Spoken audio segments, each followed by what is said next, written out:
SHALAM WA QAM YASHARAHLA. Today we're going to read the first book of the Maccabees Chapter 7. This is 1 Maccabees Chapter 7. In the 150th year, Demetrius the son of Seleucus departed from Rome and came up with a few men unto a city of the sea coast and reigned there. And as he entered into the palace of his ancestors, so it was, that his forces had taken Antiochus and Lysias to bring them unto him. Wherefore, when he knew it, he said, Let me not see their faces. So his host slew them. Now when Demetrius was set upon the throne of his kingdom, there came unto him all the wicked and ungodly men of Israel, having Alcimus, who was desirous to be high priest, for their captain. And they accused the people to the king, saying, Judas and his brethren have slain all thy friends and driven us out of our own land. Now therefore send some man whom thou trustest, and let him go and see what havoc he had made among us, and in the king's land, and let him punish them with all them that aid them. Then the king chose Maccabees, a friend of the king, who ruled beyond the flood and was a great man in the kingdom and faithful to the king. And him he sent with that wicked Alcimus, whom he made high priest, and commanded that he should take vengeance of the children of Israel. So they departed and came with a great power into the land of Judea, where they sent messengers to Judas and his brethren with peaceable words deceitfully. But they gave no heed to their words, for they saw that they were come with a great power. Then did there assemble unto Alcimus and Maccabees a company of scribes to require justice. Now the Assyrians were the first among the children of Israel that sought peace of them. For said they, One that is a priest of the seed of Aaron is come with this army, and he will do us no wrong. So he spake unto them peaceably, and sware unto them, saying, We will procure the harm neither you nor your friends. Whereupon they believed him. Howbeit, he took of them 80 men, and slew them in one day, according to the words which he wrote. The flesh of thy saints have they cast out, and their blood have they shed round about Jerusalem, and there was none to bury them. Wherefore the fear and dread of them fell upon all the people, who said, There is neither truth nor righteousness in them, for they have broken the covenant and oath that they made. After this removed Maccabees from Jerusalem, and pitched his tents in Bezeth, where he sent and took many of the men that had forsaken him, and certain of the people also. And when he had slain them, he cast them into the great pit. Then committed he the country to Alcimus, and left with him a power to aid him. So Maccabees went to the king. But Alcimus contended for the high priesthood, and unto him resorted all such as troubled the people, who after they had gotten the land of Judah into their power, did much hurt in Israel.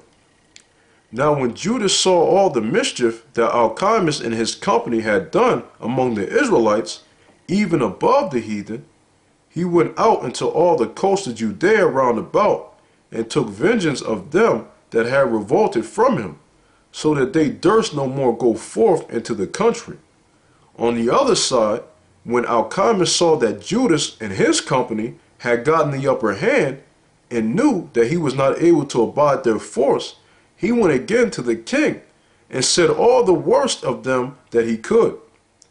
Then the king sent Nicanor, one of his honorable princes, a man that bare deadly hate unto Israel, with commandment to destroy the people.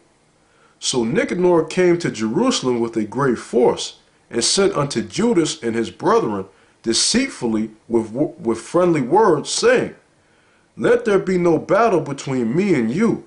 I will come with a few men, that I may see you in peace. He came therefore to Judas, and they saluted one another peaceably. Howbeit, the enemies were prepared to take away Judas by violence, which thing after it was known to Judas, to wit, that he came unto him with deceit, he was sore afraid of him, and would see his face no more. Nicanor also, when he saw that his counsel was discovered, went out to fight against Judas besides Kaphar Salama, where there was slain of Nicanor's side about 5,000 men, and the rest fled into the city of David. After this went Nicanor up to Mount Zion, and there came out of the sanctuary certain of the priests and certain of the elders of the people to salute him peaceably, and to shew him the burnt sacrifice that was offered for the king. But he mocked them and laughed them, and abused them shamefully, and spake proudly, and sware in his wrath, saying, Unless Judas and his hosts be now delivered into my hands, if ever I come again in safety, I will burn up this house. And with that he went out in a great rage. Then the priest entered in, and stood before the altar in the temple, weeping and saying, Thou, O Lord, didst choose this house to be called by thy name, and to be a house of prayer and petition for thy people. Be avenged of this man and his host, and let them fall by the sword. Remember their blasphemies, and suffer them not to continue any longer. So Nicanor went out of Jerusalem, and pitched his tents in Beth-horon, where an host out of Syria met him. But Judas pitched in Adasa with 3,000 men, and there he prayed, saying, O Lord, when they that were sent from the king of the Assyrians blasphemed, thine angel went out and smote 185,000 of them. Even so, destroy thou this host before us this day, that the rest may know that he has spoken blasphemously against thy sanctuary, and judge thou him according to his wickedness. So the 13th day of the month Adar, the host joined battle, but Nicanor's host was discomfited, and he himself was first slain in the battle. Now when Nicanor's host saw that he was slain, they cast away their weapons and fled. Then they pursued after them a day's journey from Edessa unto Gazera, sounding an alarm after them with their trumpets. Whereupon they came forth out of all the towns of Judea round about, and closed them in, so that they, turning back upon them that pursued them, were all slain with the sword, and not one of them was left. Afterwards they took the spoils and the prey, and smote off Nicanor's head and his right hand, which he stretched out so proudly, and brought them away, and hanged them up toward Jerusalem. For this cause the people rejoiced greatly, and they kept that day a day of great gladness.